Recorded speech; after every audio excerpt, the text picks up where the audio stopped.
E aí, pessoal, tudo bem? Vamos falar nesse vídeo sobre o tratamento do infarto com supra de ST, especificamente sobre a reperfusão, que é o pilar fundamental no manejo desses pacientes. Bem? Então, lembrando nossa aula de infarto com supra, sem supra de ST, que o manejo das síndromes coronarianas agudas tem 5 pilares, que é o tratamento da dor, tratamento antitrombótico com duplo antiagregante plaquetário e anticoagulante, uso de medicamentos adjuvantes, tratamento de comorbidades agudas, como fibrilação atrial, insuficiência cardíaca, e especificamente a revascularização, considerar a revascularização. No infarto com supra é a mesma coisa, só que aqui, porque você tem uma oclusão total da artéria, esse último pilar é o mais importante, a revascularização. A reperfusão imediata, ela é fundamental no manejo dos pacientes com infarto com supra. Por quê? Porque a fisiopatologia é essa aqui, é uma artéria totalmente ocluída. E o músculo que está distal a essa artéria ocluída vai infartar, tá certo? No início tem uma isquemia transmural, que afeta toda a parede do miocárdio, desde endocárdio até epicárdio, mas isso aqui vai necrosar com o passar de algum tempo, se não houver reperfusão imediata. Então, o tratamento que a gente vai falar aqui agora é o pilar do manejo desses pacientes, reperfusão imediata. E como que faz isso? De duas maneiras. Você pode levar o paciente para o cateterismo, tá certo? Aí você faz angioplastia primária stent. Em alguns casos, o cateterismo vai levar uma cirurgia de revascularização miocárdica de emergência, o que é bem raro no infarto com supra, de você revascularizar o paciente de forma cirúrgica. Grande maioria das vezes você vai fazer angioplastia stent, tá certo? Por causa da importância de fazer reperfusão imediata. A cirurgia vai levar algum tempo, na melhor das hipóteses, algumas horas. A alternativa à angioplastia é fazer trombolítico, tá certo? Onde você faz infusão do trombolítico e na esperança de que esse trombolítico vá lá na artéria que está totalmente ocluída e vai quebrar o trombo. Lembrando que a gente não faz trombolítico no infarto sem supra. Na síndrome coronariana aguda sem supra não se faz trombolítico, tá certo? Então a gente vai passar aqui esse vídeo, 7 minutos de cardio, e o próximo, falando de como tomar essa decisão, particularidades da angioplastia primária e dos trombolíticos, tá certo? Então, a angioplastia primária, né, que revolucionou a cardiologia, tá certo? Ela realmente é uma terapia mecânica muito eficaz, tá certo? Então a gente faz o acesso, geralmente hoje em dia, pela artéria radial, tá certo? Em alguns casos fazem o acesso femoral também. E aí a gente leva o catéter até a coronária, nesse caso tem uma coronária direita totalmente ocluída, você vê aqui cheio de trombo nessa artéria, totalmente ocluída.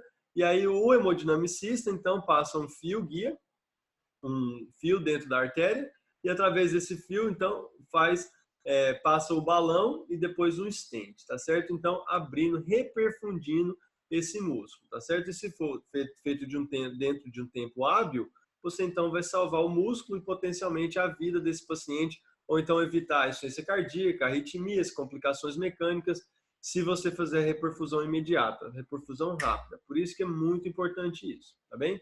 E os trombolíticos? Quais são as opções aqui? O que esses agentes fazem? Esses trombolíticos vão ativar plasminogênio em plasmina e quebrar, então, a fibrina, tá certo? Vão fazer a fibrinólise, tá bem?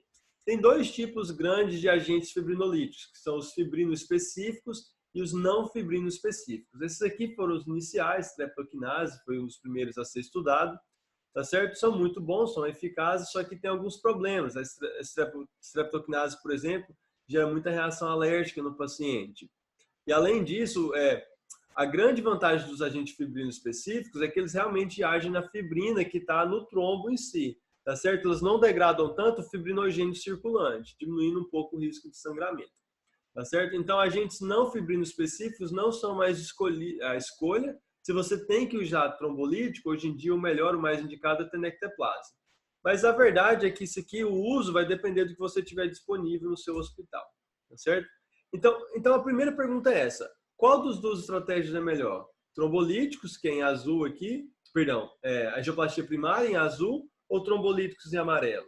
Então a gente sabe de muitos estudos na cardiologia mesmo, até milhares de pacientes mesmos, que a gente sabe que o angioplastia primária e o stent é melhor, tá certo? Então a angioplastia primária é isso, é quando o paciente chega infartando e você leva o paciente direto para o cateterismo, para a angioplastia. Por isso que chama angioplastia primária, a estratégia primária de reperfusão nesses pacientes. A gente sabe que a mortalidade em 30 dias é menor em pacientes tratados com angioplastia do que pacientes tratados com fibrinolíticos, 7 a 9%. A taxa de reinfarto é menor e também a taxa de hemorragia intracraniana, de AVC, de acidente vascular cerebral, é menor em pacientes tratados com angioplastia primária. Então, a estratégia é melhor. Se você tem isso disponível, se você está no hospital terciário, hospital de ponta, com hemodinâmica disponível 24 horas por dia, 7 dias por semana, o paciente chegou infartando no meio da noite, está disponível cateterismo, manda para o cateterismo. A estratégia de angioplastia primária é melhor, tá certo? Aqui vamos comparar em mais detalhes angioplastia primária e fibrinolítico. Qual que é a diferença nesse perfil? A angioplastia primária, quase todo mundo é elegível para o tratamento. Tá certo? Chegou no pronto-socorro infartando, tem cateterismo, não existe uma contraindicação para mandar o paciente para o cateterismo. Existem algumas, mas são muito raras. A eficácia é muito grande. Mais de 90% dos pacientes que você leva para o cateterismo, você consegue abrir a artéria. O problema é isso. Até nos Estados Unidos, a disponibilidade de angioplastia primária para pacientes que chegam infartando é muito pequena. A maioria dos hospitais não tem o cateterismo, tá certo? Não tem angioplastia disponível o tempo todo.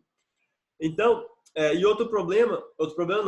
outra vantagem é que a reoclusão, ou seja, a eficácia, uma vez aberta a artéria, ela vai ficar aberta, na grande maioria das vezes. A reoclusão é infrequente e tem uma taxa baixa de AVC. O fibrinolítico, por outro lado, está disponível em quase todos os centros, quase todos os pronto-socorros vão ter fibrinolítico, quase 100% disponível.